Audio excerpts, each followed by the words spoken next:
আমাদের সাথে আর যুক্ত আছেন রাজনীতি বিশ্লেষক শেখ ফরিদ।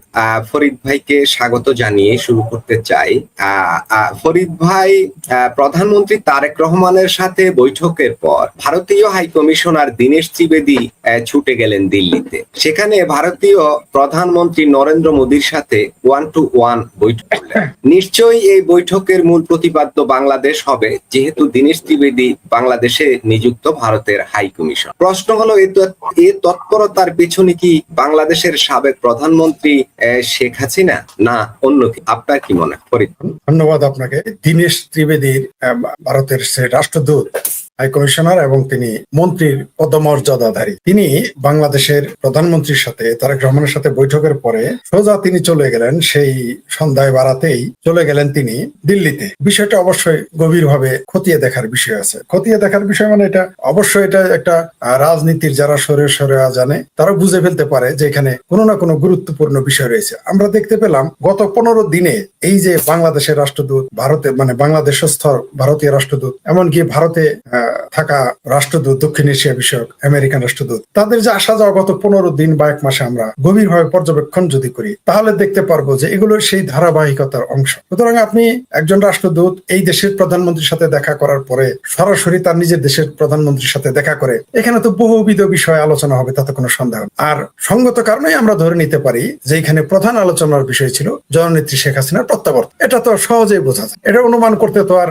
গবেষক হতে হবে, এটা অনুমান করতে তো আর ডক্টরেট ডিগ্রি লাগবে। কারণ বাংলাদেশের প্রসঙ্গে এখন বাংলাদেশ প্রসঙ্গ আসলেই শেখ হাসিনা প্রসঙ্গ আসবে। বাংলাদেশ প্রসঙ্গ আসলেই শেখ হাসিনার উপরে যে মৃত্যুদণ্ড দেওয়া হয়েছে বা যে তথাকথিত ক্যাঙ্গারু কোর্টে রায় দেওয়া হয়েছে সেই প্রসঙ্গ। দেখেন 24 ঘন্টা ব্যবধানে এক দেশ থেকে গিয়ে আর তার নিজের দেশের প্রধানমন্ত্রীর সাথে আলোচনা, তার মানে তাকে ব্রিফিং করবেন। ফোনে তিনি কথা বলেন, এই ঝুঁকি নেননি, বক্তব্য স্পষ্ট। তো স্পর্শকাতর বিষয় রয়েছে যে তিনি ফোন করবেন না, কারণ ফোনে আড়ি পাতা হতেই পারে, বাংলাদেশ আড়ি পাততে পারে, অন্য দেশ আড়ি পাততে পারে, বা পৃথিবীর বিভিন্ন দেশ আড়ি পাততে পারে। অর্থাৎ দীনেশ ত্রিবেদীজির যে ভারতে চলে যাওয়া, দিল্লিতে যাওয়া এবং দিল্লিতে গিয়ে তার প্রধানমন্ত্রী নরেন্দ্র মোদীজির সাথে বৈঠক, এটা আমাদেরকে না সারা পৃথিবীর জন্য একটা মেসেজ যে সেখানে গভীর আলোচনা হচ্ছে। কি আলোচনা হচ্ছে আমরা হয়তো কিছু অনুমান করতে পারবো, অনেকাংশে অনুমান করতে পারবো না যতক্ষণ না ঘটবে ঘটনাগুলো। বিষয়টা এতই গভীর যে তাদের একক আলোচনা করতে হয়েছে। মানে কত গভীর হলে এটা সম্ভব? প্রথমত তিনি ইচ্ছা করলে তারেক রহমানের সাথে কি আলোচনা হয়েছে, আমেরিকান রাষ্ট্রদূতের সাথে কি আলোচনা হয়েছে তিনি ফোনে বলতে পারতেন। তারপর স্বরাষ্ট্রমন্ত্রী, বাংলাদেশে মুসলেকার স্বরাষ্ট্রমন্ত্রীর সাথে কি আলোচনা তিনি বলতে পারতেন ফোনে, কিন্তু তা বলেননি। কেন বলেননি?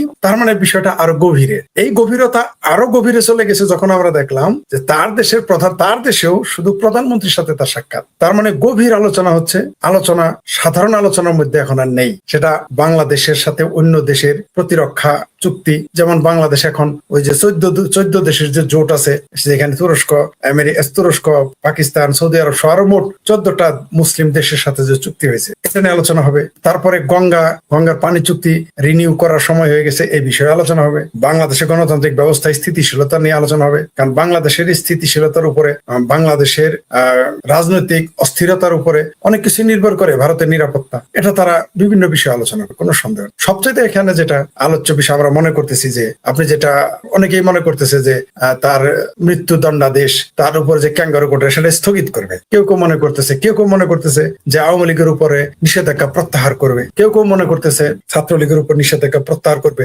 অলরেডি আমরা একটা সিমটম পাচ্ছি, যেমন যে মুসলেকা প্রতিমন্ত্রী একটা আছে তারেক রহমানের উপদেষ্টা, যাকে আমি পেতিপাড়া বলি। তারেক রহমানের যে পাড়াটা আছে, যাকে দিল্লি এয়ারপোর্ট থেকে তাকে নেশাউরি বা গাজাঘর বলে ফেরত দিয়েছিল, হেসাঘর বলে, তিনি প্রথমে কি বললেন যে 5ই আগস্ট জননেত্রী শেখ হাসিনা তার ভাষণে যারা শেয়ার করেছে, কমেন্ট করেছে, লাইক দিয়েছে, তাদেরকে নাকি আইনের আওতায় না। আমরা এটা শুনলাম।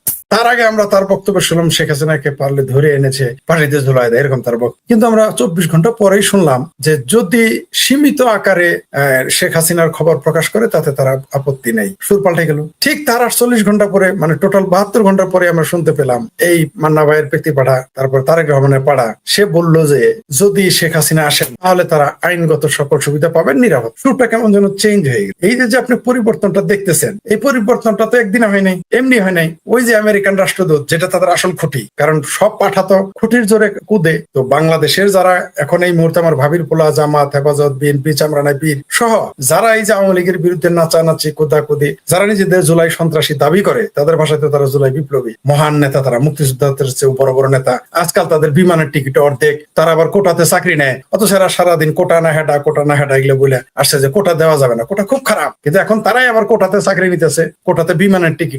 আমি বুঝতে পারলাম না যে বেকার পোলাপান যারা থাকতো শিবিরের মেসে, চড়তো লোকাল বাসে, তারা কোথায় যাবে বিমানের চড়ে? দালমে কুচকালা হয়, অপ্রাসঙ্গিক ভাবে হলো কথাটা আনতে হয়। তো এই যে পরিবর্তন আপনি দেখতেছেন, হঠাৎ করে তাদের পরিবর্তন, বিমানের টিকিটের আলাপ করতেছে, এটাও তো একটা কারণ। এরা কেন বিমানের টিকিট নিয়ে চলে যাবে? তারা কি কারণে? তারা তো দেশে নাকি তারা বিপ্লব ঘটিয়ে দিয়েছে, তারা এখন দেশ গড়বে। কালকে যদি আওয়ামী লীগের পক্ষের মানুষগুলো ক্ষমতায় যায়, আওয়ামী লীগ এবং মুক্তিযুদ্ধের পক্ষের মানুষ ক্ষমতায় আসতে পারে, তাহলে তো আওয়ামী লীগের তরুণ এবং সিনিয়র যারা আছে সবাই ঝাঁপিয়ে পড়বে দেশ উন্নয়নের জন্য বা দেশের বিভিন্ন কাজ করেন। তারা তো চলে যাবে, এই চিন্তা তারা করবে না। হঠাৎ করে এদের বিমানের টিকিট অর্ধেক কেন লাগবে? তার মানে এখানে ওই যে আবার রয়ের প্রধান আসলো, আপনারা দেখেছেন রয়ের প্রধান। আমরা সারা জীবন শুধু রয়ের কথাই শুনলাম, রয় কোনোদিন দেখি নাই। আমাদের কি সৌভাগ্য, এবার আমরা রয়ের প্রধানকেই দেখলাম, আমাদের সৌভাগ্য হয়ে গেল। সবচেয়ে আজব ব্যাপার, যারা সারাদিন রয়ের বিরোধিতা করে, রয়ে খুঁজে এখন রয়ের প্রধান হিসেবে বাংলাদেশ থেকে ঘুরে গেল, আমরা একটা প্রতিবাদ করতে দেখলাম না, মিছিল দেখলাম না, মানববন্ধন দেখলাম না। অথচ এটা যদি আওয়ামী লীগের আমলে আপনি যে বললেন ডাক্তার জাহিদুর রহমানের প্রসঙ্গ আনলেন, ডক্টর জাহিদুর রহমান বললেন এই যে ভারতের বিদেশ গোয়েন্দা সংস্থা তাদের বাংলাদেশ সফর এটা নিয়মিত সফরের অংশ, কিন্তু বাংলাদেশের ইতিহাসে বিগত অন্তত 20 বছরের ইতিহাসে কখনো ভারতীয় গোয়েন্দা সংস্থা রয়ের প্রধান বাংলাদেশে এসেছেন এমন রেকর্ড কি আছে? উনি তো বললেন যে নিয়মিত সফরের অংশ। 25 বছর তো আপনি বললেন, 40 বছর আসছে কি? আমি তো শুনি নেই। আপনি কোনোদিন শুনেছেন যে ভারত বাংলাদেশের রয়ের প্রধান আসছে? আপনার মনে পড়ে কি? তাহলে আপনার আমার মনে পড়ে না মানে কি? 40-50 বছরও আসে নাই, মানে এ যাবৎ কালেও আসে নাই, মানে আসেই নাই কোনো। এখন তো তাদের মুখে দেখেন যেখানে ভারতের প্রধানমন্ত্রী, তার মানে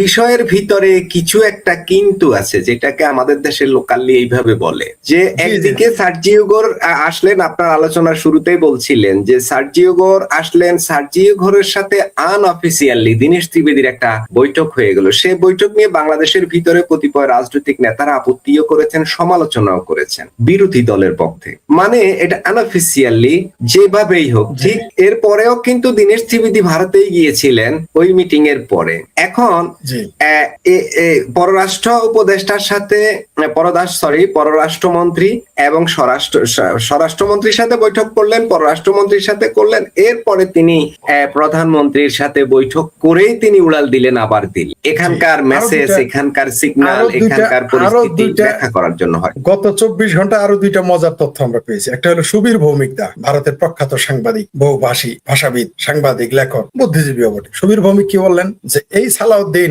রয়ের পায়ে ধরে 7 বছর ভারতে শিলংয়ে থেকেছে। তিনি সেটা প্রকাশ্যে এসে বলেছেন যে মিস্টার সালাউদ্দিন, আপনি কি রয়ের পা ধরে শিলংয়ে থাকেন নাই যে আমাকে বাংলাদেশে, তাকে যেন বাংলাদেশে পাঠানো না হয়? তিনি বলেছিলেন যে আমাকে বাংলাদেশে পাঠালে র্যাব দিয়ে গুলি করে মেরে ফেলবে। রয়ের পা ধরে এই আজকের মুসলেকা শিলং সালাউদ্দিন সেখানে থেকেছে। এটা সুবীর ভৌমিকদা স্পষ্ট, বারবার তার ভিডিও আপনি দেখতে পারেন। এই একটা খবর। আর একটা মজার খবর হচ্ছে যে জামাতের সাথে রয়ের প্রধানের গোপন বৈঠক হয়েছে। এটাও মোটামুটি বাজারে চাওর হয়ে আছে। তো দালমে কুছ তো কালা হয়, পর্দার পিছে চলিকে পিছে, মানে পর্দার পিছনে অনেকে পর্দার, আমরা যখন একটা এই নাটক করি মঞ্চে, তো কজন 10-12 জন তারা অভিনয় করে, আসে যায়, কিন্তু পর্দার পিছনে 30-40 জন থাকে ওই শোটাকে প্রাণবন্ত করে রাখার জন্য। আমার মনে হচ্ছে পর্দার সামনে আমরা নিউজ করছি, আলোচনা করছি, আরেক পক্ষ ব্রিফিং করছে কিছু একটা, জনগণকে কিছু একটা বোঝানোর জন্য, কিন্তু পর্দার অন্তরালে অনেকেই অনেকভাবে কাজ করছে। এর মধ্যে কূটনীতি আছে, দেশি বিদেশি গোয়েন্দা বিভাগ আছে, এই তো। এবং এটা কোন দিকে আসলে শেষ পর্যন্ত যাচ্ছে। এবার আরেকটা প্রসঙ্গে আসি, সেটা হলো ভারতের জাতীয় নিরাপত্তা উপদেষ্টা অজিত দোভালের সাথে টানা 2 দিন বৈঠক করলেন মার্কিন রাষ্ট্রদূত, ওই যে দক্ষিণ ও মধ্য এশিয়া বিষয়ক বিশেষ দূত সার্জিও গোর। প্রশ্ন হলো, এই যে ভারত আমেরিকা কি হাত মিলালো, কি প্রভাব পড়বে বাংলাদেশে? ফরিদ ভাই যদি একটু ব্যাখ্যা করেন, আমাদের দর্শকদের বুঝতে সুবিধা হবে অ্যাঙ্গেল গুলো। জি, ধন্যবাদ আপনাকে আবারও। এই গুরুত্বপূর্ণ বিষয়টা নিয়ে কথা বলার সুযোগ দেওয়ার জন্য। শুনেন, 25 সালের প্রথম দিকে, 2025-এর প্রথম দিকে আমি বললাম যে এখন যত কিছুই আপনারা দেখেন না কেন, এই বাংলাদেশ আওয়ামী লীগ এবং ভারতের সাথে আমেরিকার সম্পর্ক আবারও গভীর হবে এবং আগের চাইতে গভীর হবে। এটা বলার কারণে অনেকে হাসাহাসি, কিন্তু এগুলো হিসাব, এগুলো একেবারেই সাধারণ হিসাব। তার কারণ কি? কারণ বাংলাদেশ আওয়ামী লীগ হচ্ছে বৃহত্তর একটি দল, অনেক বড় সংগঠন। ছাত্রলীগ একটি বড় সংগঠন, এটাকে আপনি নিষিদ্ধ করে বেশি দিন রাখতে পারবেন না। কারণ এই সংগঠনকে তো আপনি সন্ত্রাসী সংগঠন, আল কায়েদা বা হিজবুল্লাহ এদের মতো নিষিদ্ধ করতে পারবেন না, এই সুযোগ নাই, কারণ তাদের সেই রেকর্ড নাই। এটা রাজনৈতিক দল, সেই রাজনৈতিক দলটাকে আপনি কতদিন নিষিদ্ধ করে রাখবেন? Number one. Number two, Tarique রহমানকে ক্ষমতায় টিকিয়ে রাখার জন্য এই 140 থেকে 50 কোটি ভোক্তার দেশ, 140 থেকে 50 কোটি মানুষের দেশ, ভারতের মতো এত বড় একটা দেশের সাথে বাণিজ্য সম্পর্ক নষ্ট করবে আমেরিকা?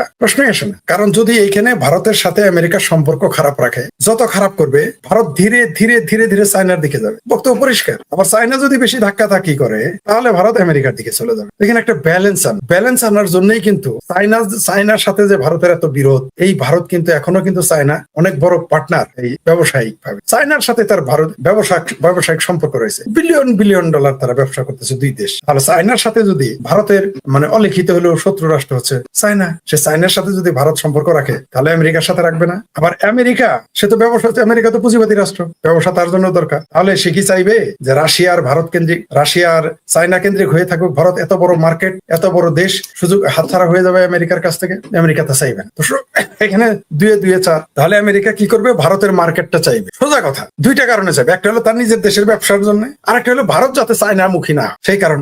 আরেকটা কারণ হচ্ছে যে চায়না যাতে এককভাবে ব্যবসা না করতে পারে ভারত, তার জন্য এখানে আমেরিকা অবশ্যই আসবে, সম্পর্ক স্থাপন করবে। আর আমেরিকার সাথে যখন ভারতের সম্পর্ক স্থাপন হবে, পুনঃস্থাপন হবে, তখন সঙ্গত কারণে ভারত শেখ হাসিনা প্রসঙ্গ আনবে, সোজা হিসাব। তখন আমেরিকাকে বলবে ভারত যে ভারত দিল্লির চোখে যেন আওয়ামী লীগ এবং শেখ হাসিনাকে এবং বাংলাদেশকে দেখা হয়, যেটা রাশিয়া বহু আগে বলে ফেলেছে। রাশিয়াকে যখন প্রশ্ন করা হলো যে বাংলাদেশ সম্পর্কে তাদের প্রতিক্রিয়া কি, 2019 নাকি 20 সালে এই ধরনের কথা হয়েছে, তখন রাশিয়া কি বলেছিল? যে আমরা ভারতের চোখে, দিল্লির চোখে বাংলাদেশকে দেখি। বক্তব্য পরিষ্কার। তো এখনো তো আমেরিকার দশা তাই হবে, তাকে দিল্লির চোখে বাংলাদেশকে দেখতে হবে। আমেরিকার যা করার, যে সর্বনাশ বাংলাদেশে করার, তা করে ফেলেছে। চুক্তি তারা করে ফেলেছে, আপনি তো এই চুক্তি বাতিল করতে পারবেন। আর এই চুক্তি যদি আওয়ামী লীগ সরকার ধরেন ক্ষমতায় আনলো, আওয়ামী লীগকে বসাইলো, আওয়ামী লীগ এই চুক্তি বাতিল করলো না, কি করতে পারবে এরা? চুক্তি তো সাইন তো জামাত করে এসেছে, সাইন তো আমার ভাবির পোলারা করে এসেছে, সাইন তো এনজিও গ্রাম সরকার, আদম ব্যাপারে সরকার করে এসেছে, সাইন তো জামাত বিএনপি সবাই করেছে। আপনি তো তখন আওয়ামী লীগকে দুষতে পারবেন না। যা করার তা আমেরিকা করে ফেলেছে। তাদের এইখানে শেখ হাসিনার রিজিম উল্টানোর কথা ছিল, তারা উল্টিয়েছে। এখন আবার যদি বসিয়ে দেয় শেখ হাসিনার সরকার বা আওয়ামী লীগের সরকার পুনর্স্থাপন হলে, এই চুক্তি তো বাতিল করবে না। মনে করেন করবে না, ধরে নিলাম, যদি করার সম্ভাবনা আছে, কিন্তু ধরে নিলাম ক্ষমতার সাথে তারা করবে না, কেউ কিছু করতে পারবে না। তো আমেরিকার সঙ্গত কারণে এখন ভারতের সাথে তারা একটা বোঝাপড়ার মধ্যে থাকবে, গিভ এন্ড টেকের মধ্যে থাকবে। তো এটা পরিষ্কার, গিভ এন্ড টেকের মধ্যে গেলে নিঃসন্দেহে আওয়ামী লীগের ব্যাপারে অবশ্যই ভারত কথা বলবে। বাংলাদেশ এক পৃথিবীতে একমাত্র রাশিয়া আর ভারত, এরা কখনো বন্ধুর সাথে বেইমানি করে নাই। আপনি দেখেন রাশিয়ার যারা বন্ধু সবসময় তার পাশে থেকে, ভারতও যাকে বন্ধু মনে করে সবসময় তার পাশে থেকেছে। এই যে রাশিয়ার ব্যাপারে ভারতকে এত প্রেশার দিল আমেরিকা, কত রকম প্রেশার দিল, শেষ মুহূর্তে তেলচোরা পার্টি লাগাই দিল। যখন কোনো আন্দোলন কোলাইলো না, যখন অখিলেশ যাদব, তৃণমূল, তারপর কংগ্রেস এদের দিয়ে কিছুই করতে পারলো না, পাঞ্জাবের কৃষকদের দিয়ে আন্দোলন করে কাজ করাইতে পারলো না, মুসলমানদের দিয়ে কিছু করাইতে পারলো না, তারপরে তেলচোরা পার্টি নামাই দিল কয়েকদিন আগে, তাও কাজ হইলো না, বুমেরাং হয়ে গেল। এখন কি করবে? তাদের আলোচনার মাঝখানে আসতেই হবে। তখন সঙ্গত কারণেই বাংলাদেশ নিয়ে কথা বলবে। ভারত যেহেতু পরীক্ষিত বন্ধু, বাংলাদেশেরও পরীক্ষিত বন্ধু, আওয়ামী লীগেরও পরীক্ষিত বন্ধু, তো সঙ্গত কারণেই বোঝাই যাচ্ছে তার স্বার্থে কাজ করবে। যেমন রাশিয়া ভারতের পক্ষে কাজ করেছে, ভারত ও রাশিয়ার পক্ষে এত চাপ দেওয়ার পরেও রাশিয়ার বিরুদ্ধে টু শব্দটি, একটা বাক্য তারা কোনোদিন ব্যবহার করে না। অনেক ঝুঁকি নিয়েছে। কিন্তু শেখ হাসিনার ব্যাপারে, শেখ হাসিনাকে আশ্রয় দেওয়ার কারণে, তাকে অতিথি হিসেবে রাখার কারণে বাংলাদেশ থেকে যেই ধরনের বাজে কথা ভারতের সম্পর্কে, ভারত সরকারকে বলা হয়েছে, তারপরে ভারত চুপ। কারণ তারা বন্ধুকে রক্ষার্থে যা যা করতে হয় তারা তা করবে এবং করতেছে, যেমন রাশিয়া করে। তো এখন ভারত বাংলাদেশ প্রসঙ্গে আমেরিকাকে একটা সমঝোতার মধ্যে, সেটা অনেক কিছুই করবে। সেটা হতে পারে আওয়ামী লীগের উপর নিষিদ্ধতা তুলে নেওয়া, শেখ হাসিনাকে গতানুগতিক রাজনীতি করতে দেওয়া, অথবা সরাসরি আন্দোলন, আবার নতুন কোন আন্দোলন, নতুন কোন জেনজি আন্দোলনও ঘটে যেতে পারে, অথবা বাংলাদেশে এই মুহূর্তে একটা স্যাবোটাজ ঘটিয়ে সামরিক সরকার এনে আবার একটা মধ্যবর্তী নির্বাচন আসতে পারে, বহুবিধ কিছু আমরা এখনো জানি না। ওই যে বললেন যে সার্জিও গোর আসার পরেই তারপরে দেখলাম রয়ের প্রধান আসলো, রয়ের প্রধান আসা এটা কিন্তু চারটিখানি ব্যাপার। এবং তারপরেই দেখলাম যে এই যে জঙ্গি ঠঙ্গি ধরা শুরু করে দিয়েছে, শুনলাম আলোচনা শুরু করেছে, বাংলাদেশে জঙ্গিবাদ আছে। ফরিদ ভাই, একটু আরেকটা ইনফরমেশন দেই, আপনার কাছে অবশ্যই ব্যাপারে ইনফরমেশন আছে, আমি যা স্মরণ করিয়ে দিচ্ছি সেটা হলো মার্কিন দূত সার্জিও গোর এবং অজিত দোভালের মধ্যে যে বিষয়গুলো নিয়ে কথা, তার মধ্যে একটা অন্যতম বিষয় ছিল দক্ষিণ এশিয়ার নিরাপত্তা ইস্যু। দক্ষিণ এশিয়ার নিরাপত্তা ইস্যুতে আমেরিকা এবং ভারত এক এক পরস্পর হাত মিলিয়েছে, অনেকটা তারা একমত হয়ে গেছে যে এই অঞ্চলের নিরাপত্তা ইস্যুটা তারা দেখবে মানে ভারত দেখবে। যদি ভারত Yes. এইভাবে দক্ষিণ এশিয়ার নিরাপত্তার ইস্যুটা ভারতই দেখে, তাহলে তো সেই যেই লাউ সেই কদম, সেই ভারতের চোখেই তো এই বাংলাদেশকে দেখবে মার্কিন বাংলাদেশকে দেখতে যুক্তরাষ্ট্র। হবে, জি। আসলে কি বিষয়টা কি এদিকে যাচ্ছে ফরিদ ভাই?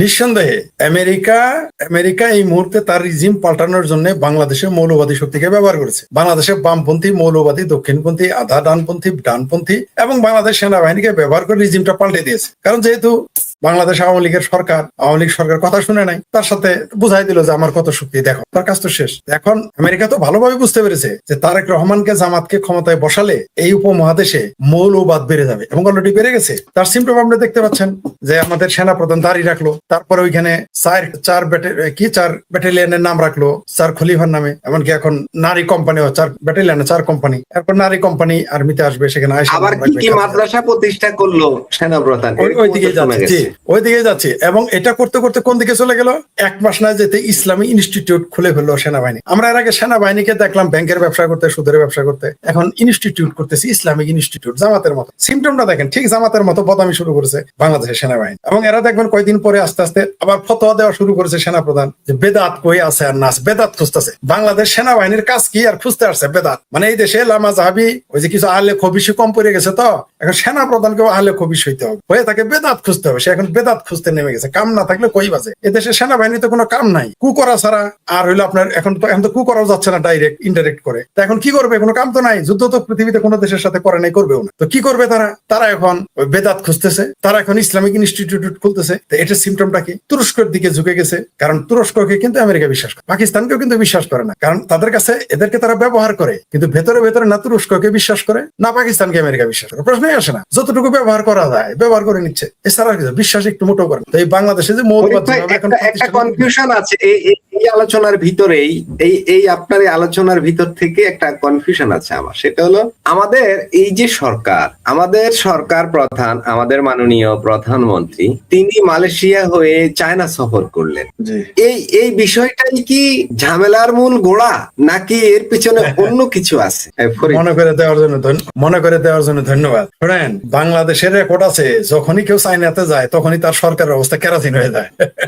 এটা আমরা সব সরকারের আমলেই দেখেছি। আপনি খেয়াল করেন, এ পর্যন্ত যত সরকার চায়নাতে গেছে সেই সরকার বিপদে পড়েছে। আমেরিকা যত কিছুই করুক, চায়না প্রীতি পছন্দ করবে না, এটা পরিষ্কার। সেই জন্য তো এখন দেখবেন এটা কভার করতে চাইতেছে। এতদিন তো বললো যে জামাই খাও না, শাশুড়ি খামো না, জামাই রাগ করছে। এখন শুনতেছি এখন নাকি দিল্লিতে যাবেন জাতীয় ভাইয়া, মানে প্রধানমন্ত্রী, আপনার মাননীয় প্রধানমন্ত্রী নাকি এইবার যাবে। যাই হোক, শুভবুদ্ধির উদয় হোক, যেতে থাকুক, যেতে হবেই, যা বেচারা ঘাড়ে ধরে যাবে। প্রধান আলোচনার বিষয় রয়েছে বাংলাদেশ এবং দক্ষিণ এশিয়ার নিরাপত্তা। দিন শেষে আমি বলেছি না আপনাকে যে আওয়ামী লীগ এবং ভারতের সাথে আবার আমেরিকার সম্পর্ক ভালো হবে, মজবুত হবে, আগের চাইতে আরো মজবুত হবে। তখন দেখবেন এই যে ভাবির পোলারা, জামাত, হেফাজত, চামড়া নাইপির কি মিছিল না করা শুরু করে, দেখতে পারবেন কয়দিন। এই আমেরিকারে কয়দিন পরে দেখবেন গালিগালাজ শুরু করে দিই কিছুদিনের মধ্যে। যখন দেখবেন এই ভাবির পোলাদের খুঁটি থাকবে না। আর আমেরিকা আজ পর্যন্ত যারা বন্ধু বানাইছে তাদের পরিণতি কি হয়েছে, ইতিহাস কি বলে। আমেরিকার একটা বন্ধু রাষ্ট্র দেখান তৃতীয় বিশ্বের যাদের পরিণতি ভালো হয়েছে। কিসিঞ্জার কি বলেছিলেন যে যারা আমেরিকার সাথে শত্রুতা করে তারা তো বিপদে পড়বেই কনফার্ম, আর যারা বন্ধুত্ব করে তারা আরো বেশি কনফার্ম যারা বিপদে পড়বে। ইতিহাস তাই বলে।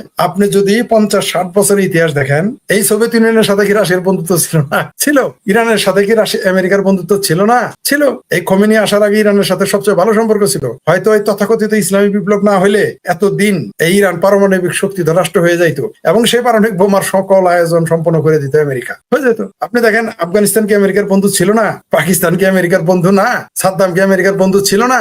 একটা মাত্র ব্যক্তি ছিল লিবিয়ার গাদ্দাফি ছাড়া, সবই তো আমেরিকার বন্ধু ছিল। দেখেন তো কার পরিণতি ভালো আছে? একটা রাষ্ট্র দেখেন কারো পরিণতি ভালো। তো আজকে যারা আমেরিকার ফাঁদে পা দিয়ে নিজেদের সর্বা, নিজেদের খোদা, আল্লাহ, গড, ভগবান মনে করতেছে বাংলাদেশে, এদের পরিণতি দেখতে পারবেন কি? এরা রাস্তাঘাটে পড়ে থাকবে, এদের কবর দেওয়ার লোক থাকবে না, এদের কাঁধে তুলে নিয়ে কবর দেওয়ার লোক থাকবে না। আজকে যারা বাংলাদেশে আমেরিকার দালালি করেছিল, যে রিজিম যাদের গোলামি করে রিজিম চেঞ্জ করেছে, এই তো এখন তো সব শেষ। আচ্ছা ধরেন আপনার সাথে আমার বিরোধ হলো এই গ্লাসটা নিয়ে, আপনার সাথে আমার শত্রুতা। আমি যদি বলি ঠিক আছে গ্লাস আগে না করছি, এখন আপনাকে দিয়ে দিব, তাহলে তো আপনার সাথে আমার যুদ্ধ শেষ। তাহলে আপনি যাদের যে গোলাম দিয়ে আমার বিরোধিতা করালেন তাদের পরিণতি কি? তাদের পরিণতি পরিণতিটা কি হবে? এখন তাদের পরিণতি তাই হবে, কারণ বাংলাদেশে আওয়ামী লীগের তো বিকল্প নাই। এই বাংলাদেশে আওয়ামী লীগের মতো একটি বড় দল তো নাই, আপনি তার উপরে ভরসা করবেন? জামাত যে 70-77টা আসন পেয়েছে, এটা যে অনুরোধের আসনের, এটা কে না জানে? 7টা আসনই তো তারা পাবেন। এই ফরিদ ভাই, আপনার আলোচনায় একটা কথা তো বললেন, আমি আসলে ওইটা থেকে আরেকটু ইয়ে করার কথা ছিল, আমি ভুলে গেছি।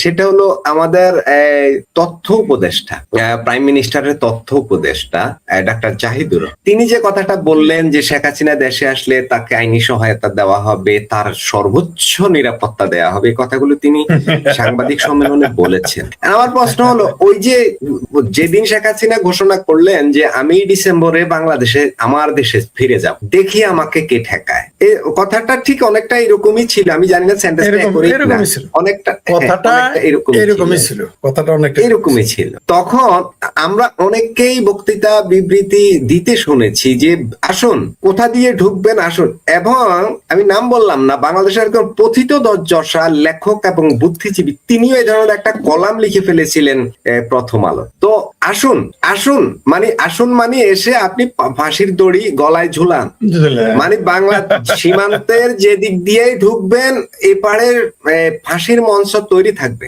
আপনি আসবেন আর সাথে সাথে এখানে ঝুলিয়ে দেওয়া হবে। হ্যাঁ, এই ধরনের কথা তো বলেছিলেন, বলেননি? এখন হঠাৎ করে একেবারে হেড অফিস থেকে, হেড অফিস বলতে আমি প্রাইম মিনিস্টারের অফিস বলি, এর চাইতে তো বড় অফিস আমাদের সরকারের আর নাই না, ওই অফিস থেকে তিনি তথ্য উপদেষ্টা, তিনি ওই অফিসের তথ্য আমাদের জনগণকে দেন সাংবাদিকদের মাধ্যমে। তিনি বললেন তার আইনি সহায়তাও দিবেন, আবার সর্বোচ্চ নিরাপত্তাও দিবেন। আইনি সহায়তা কি দিবেন ফরিদ ভাই? আইনি সহায়তা কি দিবেন? ওনার তো সাবেক প্রাইম মিনিস্টারের তো ফাঁসির হুকুম হয়ে গেছে, আর আইনি সুরক্ষা কি? ওনাকে তো শুধু আনবেন আর ঝুলাবেন, এই তো। আইনি সুরক্ষার কথাটা কেন আসছেন? তার মানে কি ঝুলাবে না? ফরিদ শুনেন, গপ্প করবি মিশা কথা গেলি, মিশা কথা না গেলে গপ্প হইলো। তো এই পেতি পাড়া বলেন, জাহেদ বলেন, সালাউদ্দিন সাহেব বলছেন না, সালাউদ্দিন সাহেব যে দাফন হয়ে গেছে দিল্লিতে আওয়ামী লীগে, এখনই কিন্তু বলা শুরু করেছে যে নিরাপত্তা দেবে, আইনি সহায়তা দেবে। আর কয়দিন পরে কি বলবে জানেন? আমরা তাকে স্বাগত জানাই, এগুলো ভাষা শুরু করবে কয়দিন পরে। এত সস্তা, অত নালিয়া দেশে। আমি চন্দন নন্দী নর্থ ইস্টের নিউজের তিনি কলাম লেখেন এবং অনেক অনুসন্ধানী রিপোর্ট করেন, সত্যতা পাওয়া যায়, অনেক বড় বড় রিপোর্ট করেন তিনি। চন্দন নন্দী একদম নাড়িয়ে দেন। বাংলাদেশের 24-এর ইলেকশনের আগে বাংলাদেশের সরকার যে পড়ে যাবে এ নিয়ে চন্দন নন্দী কিন্তু অনেক চ্যানেলে কথা বলেছেন। অনেকেই তখন চন্দন নন্দীকে গালাগালিও করেছে যে এই ব্যাটা শুধু বাংলাদেশের সরকারের বিরুদ্ধে বলে, মানে শেখ হাসিনা সরকারের বিরুদ্ধে বলে। ঠিক আছে, তার মানে ওই চন্দন নন্দীর অনেক গোয়েন্দা তথ্য তার কাছে থাকে বলে আমি বিশ্বাস করি।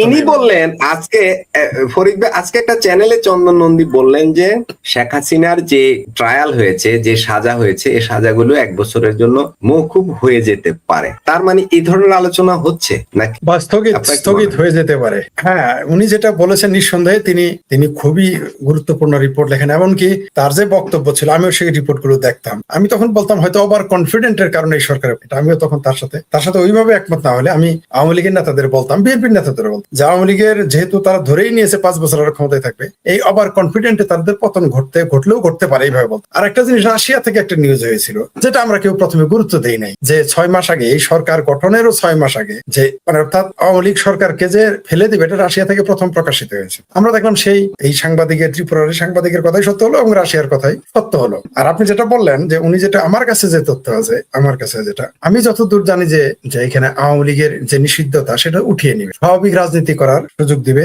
বাংলাদেশ আওয়ামী লীগকে, এটা আলোচনা হচ্ছে। আর আপনার শেখ হাসিনার যে শেখ হাসিনা সহ আর যাদের মৃত্যুদণ্ডে দেওয়া হয়েছে, এগুলো হয় রিভিউ করবে, আপিল করার সুযোগ দিবে, অথবা এটা স্থগিত করে দিবে, বাতিল করবেন, আপিল করার সুযোগ দিবে অথবা স্থগিত করে দিবে, এরকম আলোচনা হচ্ছে। কিন্তু আমার মনে হয় মানে বিষয়টা এরকম যে পানি আমি আসতে দিলাম, একটা বাঁধ কেটে দিলাম, একটা ড্রেন কাটলাম, বা একটা যেটা ড্যাম বানাইলাম, পানি যেন আস্তে আস্তে আসে। শেখ হাসিনা তো আসবেন লাভের মতো, বানের মতো। আপনি তো ড্রেন বানাইছেন বা ড্যাম বানাইছেন, শেখ হাসিনা যখন আসবে দেশে তো বন্যা হয়ে যাবে, তো ওগুলো তখন আপনার কিছু কুলাবে। তখন ওই যে কোথাকার কোন চুক্তি ফুক্তি, এগুলো কোথায় উড়ে যাবে যাবে, কারণ শেখ হাসিনা বাংলাদেশের ঢাকা রাজধানীতে তার কদম পড়ার পরে কি যে ঘটবে এটা আমরা কেউই অনুমান করতে, আমরা বলতে পারি যে এটা ঘটবে, এটা দেখবেন যে আমরা যা কল্পনা করতেছি তার চেয়ে ভয়াবহ কিছু ঘটবে, আপনি জনস্রোত আটকাতে পারবেন না। বাংলাদেশ কি সরকার, বাংলাদেশ কি কেনাকাটা করবে না করবে বাংলাদেশের ব্যাপার। আমরা 24-এর আগে আমরা বলছি না যে আমরা এমন দেশ যে পৃথিবীর কোন দেশ আমাদের সামনে এসে কথা বলতে পারবে না। আমরা ভারতের সাথে চোখে চোখ রেখে কথা বলবো, আমেরিকার চোখে আঙ্গুল দিয়ে গুতা দেবো, এই যে আমরা বলছিলাম। এখন এই বেটা ও কেন আমাদেরকে, আমাদের এই তথ্য আমরা কেন তাকে দেব, কেন আমরা এটা প্রকাশ করতে যাব? ফরিদ ভাই, যে আমাদের গ্রামে একটা কথা আছে, কয়বারই মন্ডলকে কয় আমি কয়েক গ্লাস পানি দেন, কয় বাড়ির মধ্যে যেতে দেয় না। তো আমাদের এই সরকারের দশাটা, এমনি তো এটার নাম আমি মুসলেকা সরকার দিই না, ওই যে মুসলেকা যে দিয়ে আসছেন সেই রস এখন পড়তেছে, মুসলেকা দিয়ে আসার মজাটা এখন বুঝতেছে। বাড়ি আমার, মানে আমরা কি স্বাধীন হলাম না পরাধীন হলাম কিছু তো বুঝতে পারছি না। আমার দেশে আমি কি কেনাকাটা করব, তোমাকে তথ্য দিতে হবে কেন? বিষয়টা এরকম। এখন কি আর বলবো, মানে আরো কি বলতে বাদ আছে এখানে, যে আমরা যে পরাধীন হয়ে গেছি, এটা একটা শিশু হতে এটা বোঝে। আমার বাড়ি, আমার ঘর, আমার জমি, আমার ব্যবসা, কৈফিয়ত দেওয়ার লোক আপনার কাছে যে কয় টাকা ইনকাম হইলো না হইলো, কি কিনলাম না কিনলাম, তার মানে দোকানটা তো আমার হইলেও নিশ্চয়ই আপনার সাথে কোনো আমার চুক্তি হয়ে গেছে, তার মানে দোকান আমি 100% স্বাধীন নই। 100% না, স্বাধীনই না, পৃথিবীতে হাস্যকর ব্যাপার। মানে এর পরেও এই বিএনপি জামাত এদের তো লজ্জা নাই, আমার ভাবির পোলাদের ন্যূনতম লজ্জা আছে। এই যে খবরটা ফটোকাটটা দেখালেন, এই ফটোকাটের মাধ্যমে প্রমাণিত হয়ে গেল যে এই মুহূর্তে বাংলাদেশ সরকার একটা গোলাম সরকার, আমেরিকার গোলাম সরকার, যা পৃথিবীর ইতিহাস, বাংলাদেশ ইতিহাস আজ পর্যন্ত ঘটে। অসারা সারাদিন গল্প করে আওয়ামী লীগ ভারতের কাছে দেশ বেঁচে দিছে, আওয়ামী লীগ এই দেশ গোলামি চুক্তি করছে, কিন্তু আমরা তো গোলামি চুক্তি এখন দেখতেছি আমেরিকার সাথে এরা করে আসছে, এই জামাতিরা করছে, আমার ভাবির পোলারা করেছে, বিএনপি করেছে, এই ইন্টারিম সরকার। আমরা আগের চুক্তিগুলোর সুফল পাচ্ছি তো। আরেকটা প্রসঙ্গে একটু যাই, যেটা গতকাল রাত্রে একটা রুদ্ধশ্বাস ঘটনা, বরিশালে আদালতের সামনে বোমা বিস্ফোরণের ঘটনা ঘটেছে। এই আজকের ঘটনা বলি, এইভাবে যে পরিস্থিতি দেশের ভিতরে শুরু হয়ে গেছে, এই হঠাৎ করে এই মানে দেশটা কোন দিকে যাচ্ছে, আপনি যদি সংক্ষেপে একটু আলোচনা করেন যে আসলে পরিত্রাণ কি? কেন এই সরকার না বলে যেগুলো সব নাটক, আগে এটা যদি আওয়ামী লীগের আমল হইতো তাহলে বলতো এটা নাটক করতেছে সরকার। এখন কারা নাটক করে? আমাদের তো মনে আছে যে বাংলাদেশের 64 জেলার 63টার মধ্যেই ফটকা ফুটেছিল, বোমা ফুটেছিল, আমাদের মনে আছে। কারা এগুলো করে আমরা চিনি, সেই শ্রেণীটাই, তারাই তো এগুলো ঘটাচ্ছে। আমরা যখন বলি বাংলাদেশের জঙ্গিবাদ আছে, মৌলবাদ আছে, আপনি তো ওইখানে দেখলেন মাদ্রাসার ভিতরে বন্ধুকে ট্রেনিং দিতেছে, বন্দুক কিভাবে চালাবে সে ট্রেনিং দিচ্ছে, মাদ্রাসার ভিতরে নারীদের নিয়ে ট্রেনিং দেয়, প্রশিক্ষণ। মসজিদের মধ্যে আপনি দেখেন না, কিছুদিন আগে চুয়াডাঙ্গা নাকি কুষ্টিয়ায় বিএনপির গিয়ে তাদের ধরলো মসজিদের ভিতরে নারীদের অস্ত্র চালনা শেখাচ্ছিল, প্রশিক্ষণ দিচ্ছিল জামাতিরা। তারপরে মাদ্রাসার ভিতরে কয়েকদিন পর শুনে না যে মাদ্রাসা উড়ে যাইতেছে, এটা তো আওয়ামী লীগের আমলে ঘটে না, এদের আমলে, ইউনূসের আমলে ঘটেছে, জাতীয় ভাইয়ার সরকারের আমলে ঘটেছে। এই দেশে নাকি সবকিছুই নাটক, আওয়ামী লীগ নাকি এর আগে যত জঙ্গি ধরতে গেলে নাকি সব নাটক। এইটা কি? আমরা বারবার সতর্ক করেছি এই দেশে এটা ঘটাবে তারা, কারণ এই মুহূর্তে যারা জঙ্গিবাদী, মৌলবাদী, এই যে বাংলাদেশে যে পাকিস্তানের যত জঙ্গিবাদী সংগঠনের অস্তিত্ব এই মুহূর্তে রয়েছে, তুরস্কের, মিশরের, আফগানিস্তানের, পাকিস্তানের যারা এখন সক্রিয়, এই মানুষগুলো যদি এই সরকারের পতন ঘটে তারা তো এতিম হয়ে যাবে বা তারা চাপে পড়বে। সেই জন্য তারা যে কোনো মূল্যে একটা কিছু দুর্ঘটনা ঘটিয়ে তারা টিকে থাকার চেষ্টা করবে, এগুলো তারই একটা সিমটম। এরপরে কি আসে সেটা দেখেন, তবে ঘটনা ঘটতেছে। ফরিদ ভাই অসুস্থ থাকা অবস্থায় সময় দিয়েছেন, এই জন্য আপনার প্রতি অনেক কৃতজ্ঞতা।